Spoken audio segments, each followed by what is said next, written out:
Morning, everybody. I'm Ed Parcaut with Bobby Atkins, and we are the Real Estate Jerky Veterans Edition. How's it going, Bobby? Pretty good, man. How you doing, Ed? Doing good. Good. Doing good. I'm starting to get a lot more VAs. Yeah? Yeah, and I just put it out there that, that's what, send them to me. And I had somebody send me one the other day, a VA reno. And I find a lot of those that people think, what a VA reno is, where it's basically the house needs some work up to 35,000. You can do that work through the loan, but 9 times out of 10, they never go through with it, and they just find the perfect house, and then they don't even do the reno. Gotcha. So saying that you do them is what you want to do, because I can do them. Yeah. But when they were looking at this one house, it was like 130 grand worth of work. They're going to get it for 250. And I'm like, okay, that's a full, like, when they're said and done, that's how much it was to get the house to where it could be livable. 35. I'm like, why don't you just go find a $400,000 house exactly the way you want it? Yeah, and not have to live in a construction area Right. for the next year. And just be ready to go. Maybe a couple little changes. Yeah. They did, and they were much happier. Like I say, I could see that working out, like if it was like a property right next to your parents and you've wanted to, and it's a once in a lifetime opportunity. Right. But otherwise, yeah, just keep looking, man. Something will come up. Well, the prices of building stuff is through the roof. I took let's see if I still have the slide. Yeah, here it is. Steel's up 77%. Power transformers are up 72, but drywall's up almost 50, concrete's up 33, bricks up 29, and lumber's only up 8% now. But that's what you deal with when you're doing constructions. Yeah. Yeah. So that's why if you can just find it the way you need it and a couple little changes, that's so much better. Yeah. But don't take my word for it.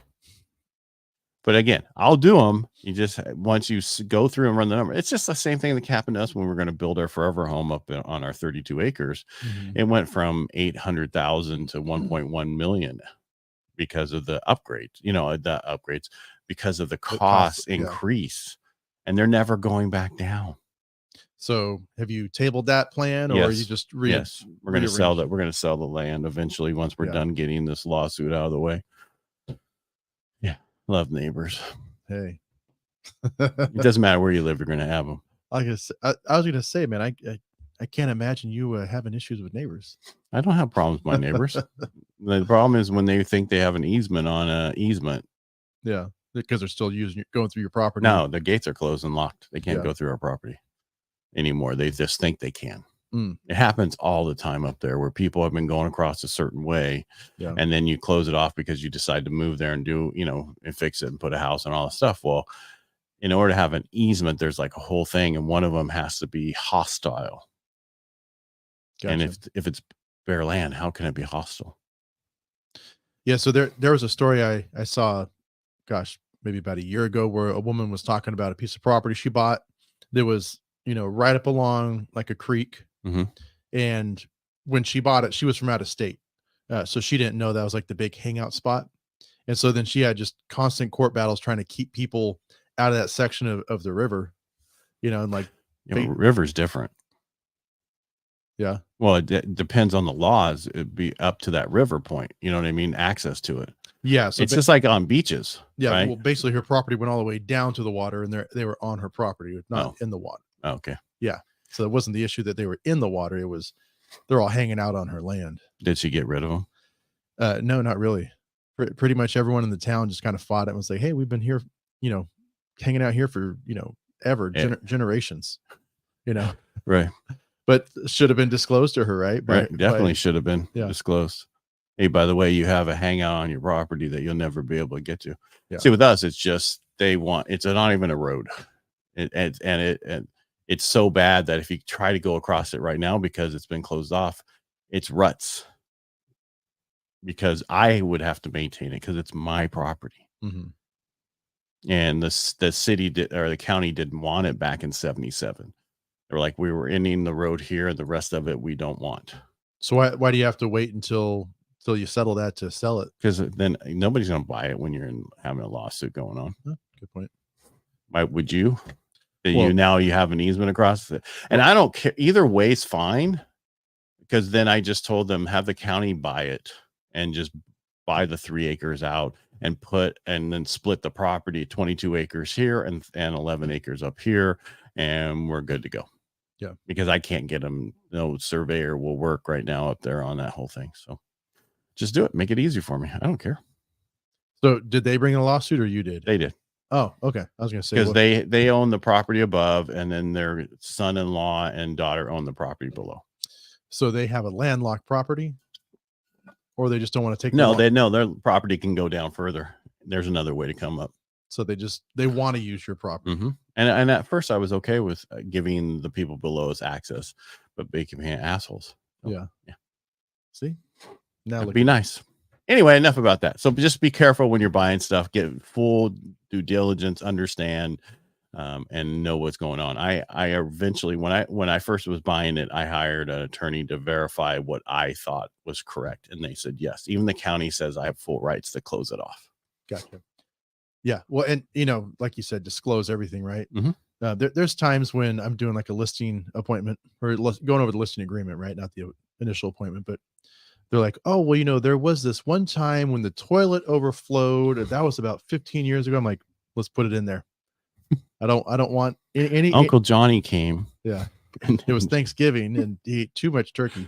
Well, other thing is that older parts of Modesto or any town have older plumbing, and it should be, if you have two older couple live there forever, there's no issue. And then all of a sudden you have 5 people or 6 people in a family using the plumbing, there might be issues. Yeah. Because more people are using the plumbing than hasn't been there. Roots could be in this and roots could be that.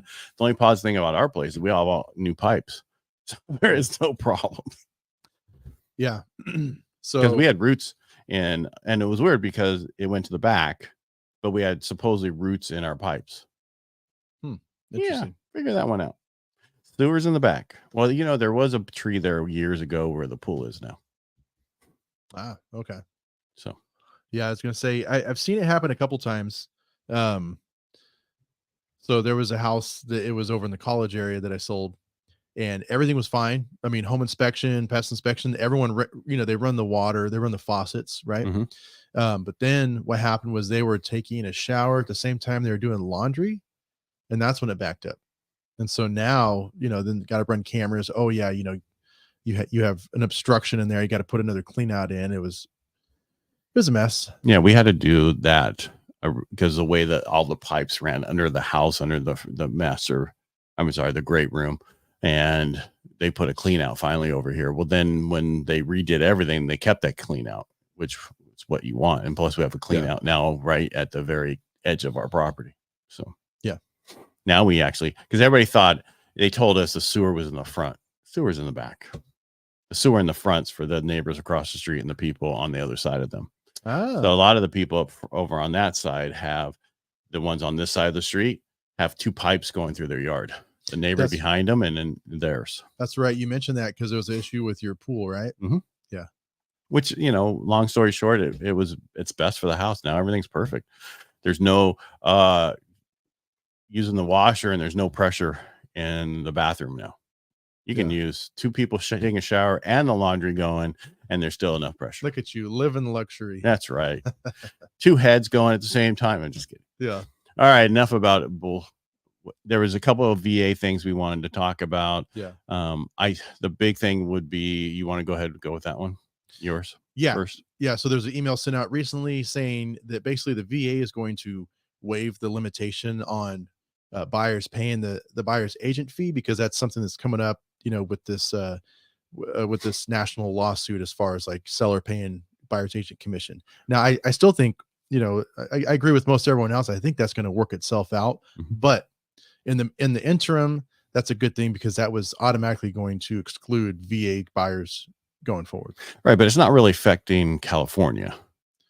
Well, no, it is. Yeah. So they're changing on the MLS. So well, no, but what I'm saying is people are still paying commission in California to buyers, right? Have you seen one where they said we're not paying for the buyer? So I haven't had one personally. There's been a couple of agents in my office that have said, hey, guess what I just saw? I saw that they're paying 0%. That basically you got to submit it with your offer. It's like, okay. I was like, well, let's see how that shakes out. But I thought you just call them and what are you paying for the buyer side? Because they can't put anything in the MLS, so it's going to be 0 in there. Yeah. But you have to talk to them kind of like you do commercial, right? Yeah. but then there's also been some people that said like, hey, would that still fall under the quote unquote, collusion they're trying to talk about? It's like, No, it's because it was put in the MLS. That's what the collusion is. see what happens when lawyers get a hold of stuff, man. Well, no, it's just because you have it all in one place. So 10 years ago, it was never in the MLS. Yeah. Then they're like, hey, let's put it in there so everybody knows. It sounds like a great idea. Yeah. Well, I mean, yeah, I can. It's kind of like if all the Ford dealerships got together and we said, hey, we have this one system where everybody can go in there and see what we're selling our trucks for and how much profit we're making. Yeah. I mean, it's the way it's always been since I got in the business. So I'm just saying, and every salesperson from every Ford dealership could go see what everything was. Oh, I can sell so-and-so's truck over at that place and they're paying this. Yeah. That's technically looking at it that way, everybody's like, that's wrong. Looking at it this way, even though it wasn't the case, it's just that's how they were able to do it. Either that, or I guess one other solution could have been just make the, commissions just kind of they're negotiable, so it doesn't matter. Well, make them non-negotiable, right? Like if it's something that's in the contract, can't do that. That would be another problem. That would definitely be collusion because you guys set the price. I'm gonna say we all know what it shakes out to be. It's normally 2.5% to 3%, right? Right. I mean, yeah, it'll work itself out. Yeah. It just won't be put in one place. Everybody will, hey, this is what it could be an internal company statement, what they do. And then everybody knows what that company does. Right? I think the biggest thing is just going to be learning objection handling from the listing side. When you go to take that listing, saying like, hey guys, this may be the misconception that you're hearing on the news, but from somebody in the industry, this is what's going to get your house sold, and no one's going to work for free. So yeah, do you want to sell your house, or you want to take away 70% of your buyers? Right. And I've seen some TikTok versions. It's like, this is what happens when you use an agent to sell your house and not pay for the buyer side. And then they have the buyers walking through. Oh, you really like the house? All right, sign here. Yeah. And here's a tip. And here's it's like, and everything's great. No, it's a 150-year-old house, but never had any issues. No, that it will work its way out to, it's just going to be how you do it differently. It's going to go back to how it was 10 years ago. That's all it is. Yeah. People are still going to pay buyer side because otherwise they wouldn't sell their house. Yeah. Or it'll take forever, right? Well, they'll sell it, but it's just, you just have less people. Yeah. There was a tenant of mine, actually, when I was managing the apartments, that he was getting ready to sell his house and said, hey, I can help you. And he's like, no, it's okay. He's like, I'm going to do for sell by owner. And he got it sold, and it took him about 3 months. And he was like, I'll never do that again. I did all the showings. It was a nightmare. Phones were ringing off the hook with the agents trying to list my property. Yeah. I had a friend of mine who she listed both her, she sold both her properties herself, but she put on there and she paid the buyer side. Period. Okay. She always paid the buyer side. Yeah. She just didn't, it was what she wanted to do. She was not working anymore. So she's like, I can do this while I'm here and to get rid of our property. Yeah. The other thing that I want to talk about is VA extends the foreclosure moratorium through 2024. There was about 40,000 vets who are about ready to lose their homes because they got behind during the pandemic. And then that program went away in end of 23, and not all of them were handled. And so the VA came out and said, this is what we're going to put a moratorium on this. And now they came out with a new program called Veterans Affairs Servicing Purchase, VASP, with program in April, an option to prevent foreclosure actions against military members facing financial hardship due to the COVID-19 pandemic. In practice, the program allows VA to purchase defaulted loans from servicers and place them in its portfolio at a fixed 2.5 interest rates. And this will help about 40,000 veterans and their families. Yeah, that's excellent. Yeah. It's like everything in government, it takes forever, right? Moves slow. We were talking about that a year ago, I think. We talked about it at least 6 months ago, the first time when you brought it to my attention. Yeah, at least 6 months. Yeah. Yeah. It was at least April last year, I think, or this year or before that. It was, it was into this year. They put it till, I think it was October and November last year. And then they stopped. It said they're going to do it till the middle of the year, and then they're extending it. So gotcha. It's even better now. Yeah. So good. Yeah. All right. That's all I have for today. Awesome. All right. Make it a great day. Thanks for being here, Bobby. Thank you, Ed. If you like what we do here, the best way to subscribe is hit the little like button. And if you have any questions, you can call Bobby at 209-550-1087, and you can just direct message either one of us. Yeah. All right. Make it a great day. Thanks.